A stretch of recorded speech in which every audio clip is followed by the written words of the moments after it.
Hey, how's it going? Baz here, Baz Talks Ball. Welcome back. And look, I'm in the car today. I wanted to do a video at the beginning of the week, a little review on the Spurs Arsenal game. But I've had a busy week this week, so I haven't unfortunately had a chance to sit down and do a video. So I thought I'd do a quick one now. We'll touch on that fantastic away win at Spurs. Touch on the game last night against Atalanta, and then a quick preview on the Man City game as well. So look, yeah, sorry I couldn't get a video out sooner.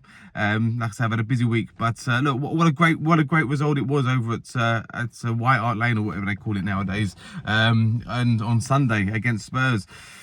To be fair, I look here and go, it's very kind of similar to how I'd say we done them last year. We just let them have the ball.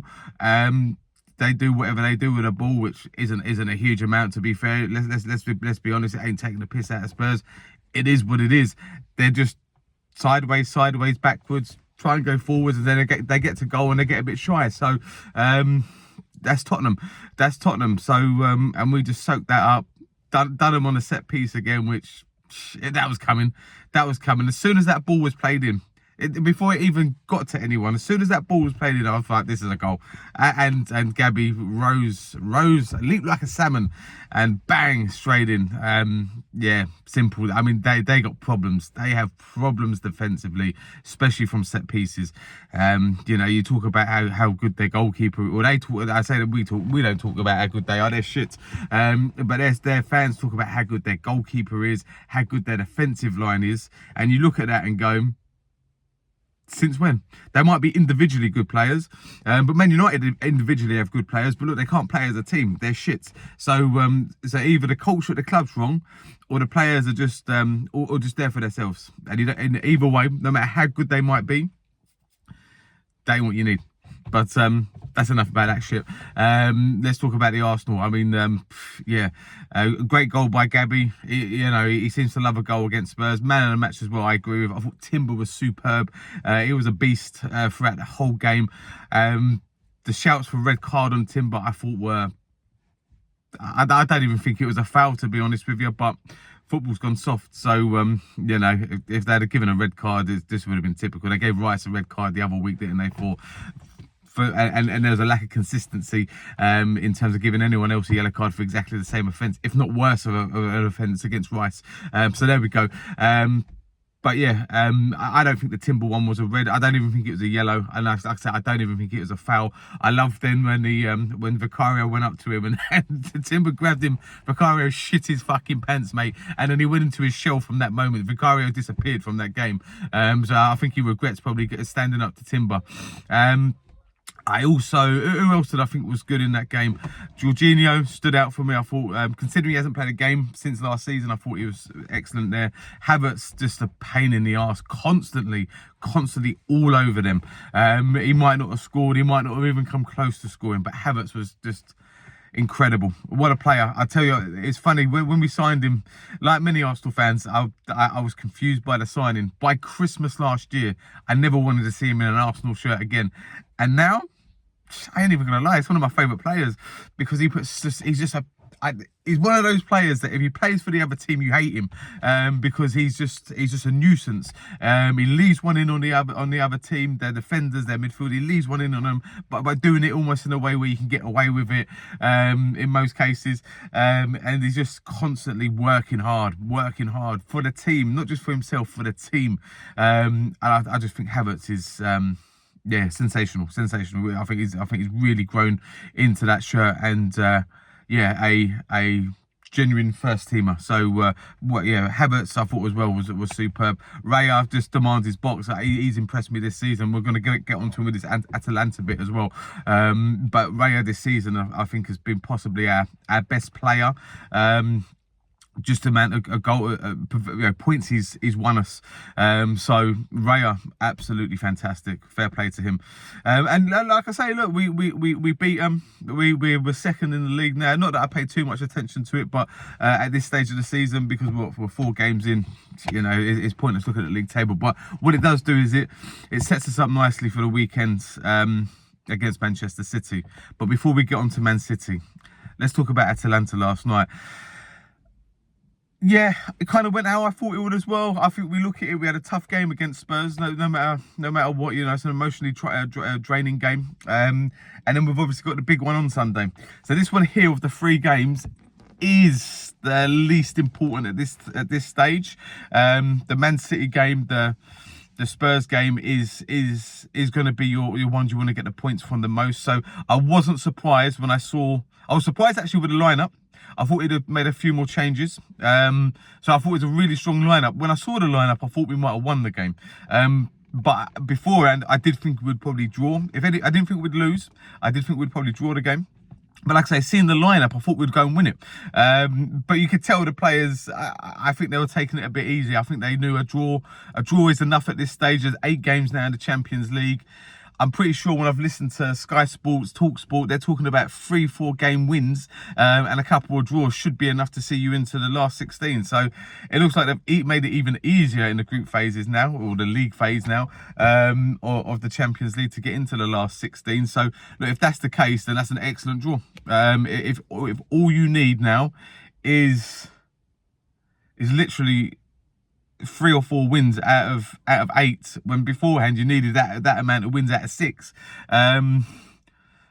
Yeah, fine. I mean, because I think PSG at home, nah, easy. I think we do them. I think we do them easily 3-4-0. But yeah, we'll see. We'll see. We'll see how good my that prediction is in a couple of weeks' time. But yeah, but PSG at home doesn't worry me. But yeah, Atalanta away with a North London derby one end of it, Man City at the other end of it. I think it's an excellent draw.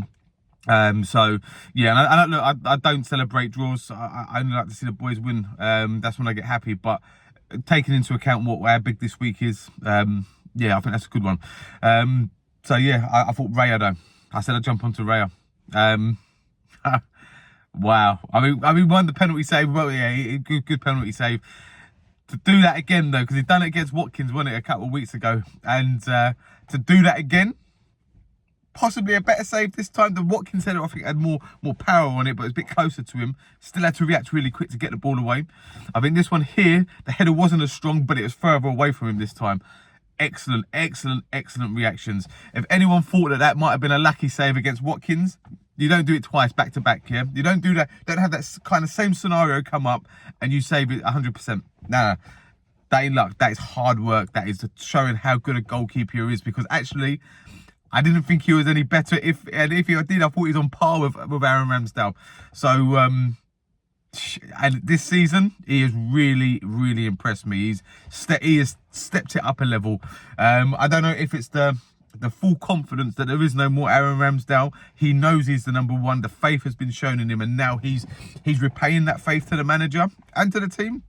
I don't know, maybe he's got so much confidence that his backline are so solid that when it comes to him on those few occasions, he knows he's got to react. I don't know what it is, but Raya so far this season, on point, absolutely fantastic. I have no doubt at all that he is going to earn us more points than he cost us, and I think he possibly at point times last season, with that certainly beginning of the season, I mean the Spurs game last season, he let them back in it. Thankfully we still got the result, but there was many like that. So yeah, I think Arteta would have learnt from that. There ain't 2 number ones, even though he probably in his mind the whole time knew there wasn't 2 number ones, but that's how he broadcasted it out. Apparently Ramsdale didn't know, wasn't told that he was going to be yeah, he was going to be a reserve keeper. There was no conversation apparently, according to Ramsdale. I think it's an interview he done, or an interview his dad done on it on a podcast. I can't remember the details, but yeah. So yeah, so I think Arteta hopefully would have learnt that you do need a clear number 1 and a good number 2 as well. Hopefully Neto is a good number 2.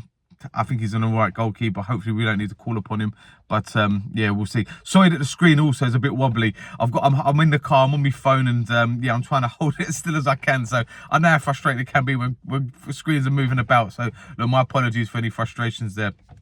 But look, I thought Arsenal did what they needed to do last night in the Champions League. But yeah, now Man City at the weekend at the Etihad.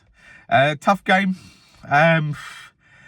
Look, I don't want the draw. I want us to go and win. I want us to go and win this. This is Premier League football. I think we've built so much over the last few years. Last year we started. What was it? A couple of years ago, so we started to break some of our demons, face them head on, and beat challenges that developed last season, and that this season we need to develop it more. And that there is beating Manchester City at the Etihad Stadium. No ifs, no buts, no maybes. It will be tough, especially Haaland, the kind of form he's in. 9 goals in 4 games? That's just fucking mental. But the boys need to stay solid at the back. Don't get intimidated. Don't let the pressure of the game. It's all up here. It's all up here. Now Haaland will, if we give him that slight little bit, Haaland will do what he needs to do. But he ain't the greatest footballer. So if you keep him away from that goal, don't give him the space, we should be able to nullify him. De Bruyne's possibly out, which counteracts the Odegaard injury, because that's terrible news to hear that he's possibly out for a few months.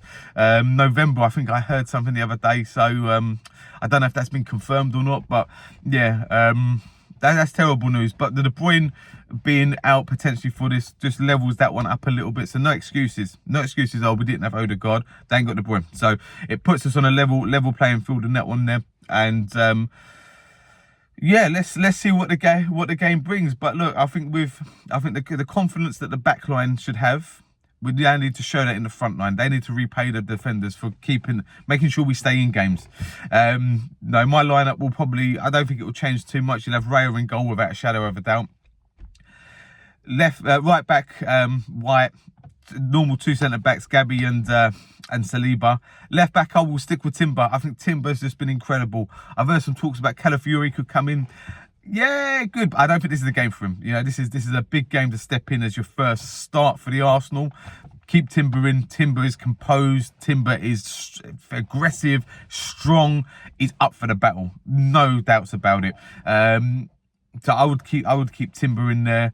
Midfield, I think it's, as much as Partey isn't looking the same Partey as he was a couple of years ago, I would stick with him, Rice.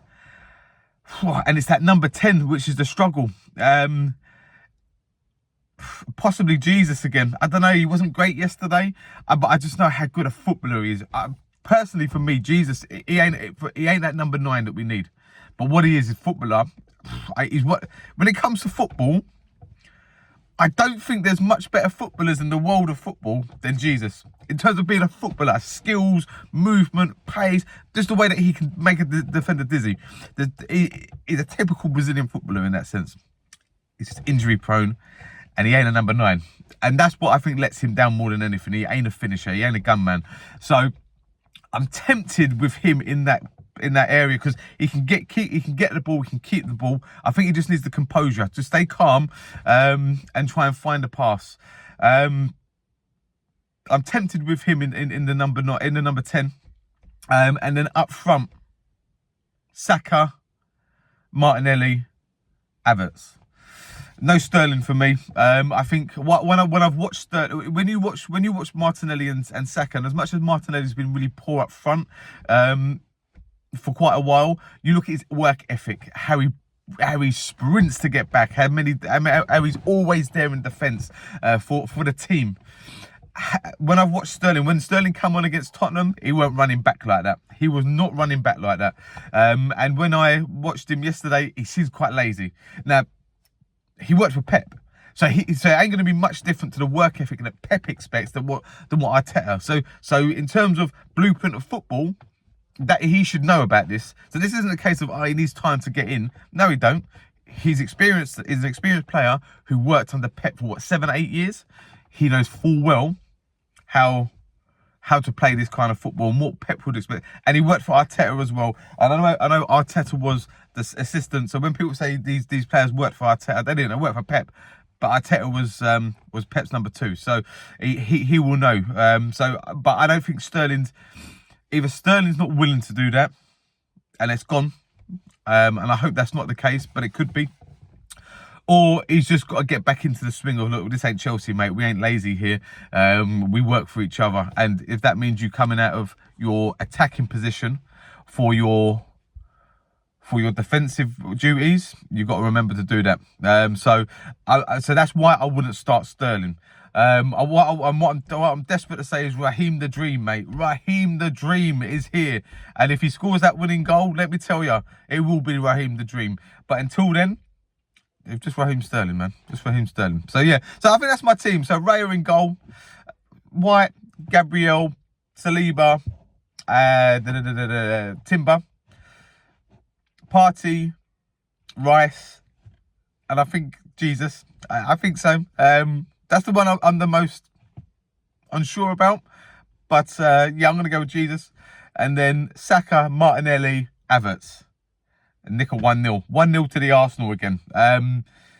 Let's see how we get on. Look, thanks for watching. If you made it to the end, look, thank you for watching. Sorry I didn't get a video up beforehand as well. Like I said, I've had a busy week this week, so I will try and make sure consistency comes along. Just bear with me on it. I appreciate the support I've got so far. It's a new channel. It's a growing channel. So please, like everyone says, even when they've got millions of subscribers, it's the same, you know. I'm trying to get the feelers out there, trying to build, and I want to get a great community, an interactive and engaging community as well. So, yeah, please like, please share, please comment. Like I say, your support is appreciated as always. Yeah, 3 videos in one. Look, Tottenham review, Atalanta review, and a Man City preview. Come on, 3 in 1. Enjoy your day. Like, share, subscribe. Baz out. Take care.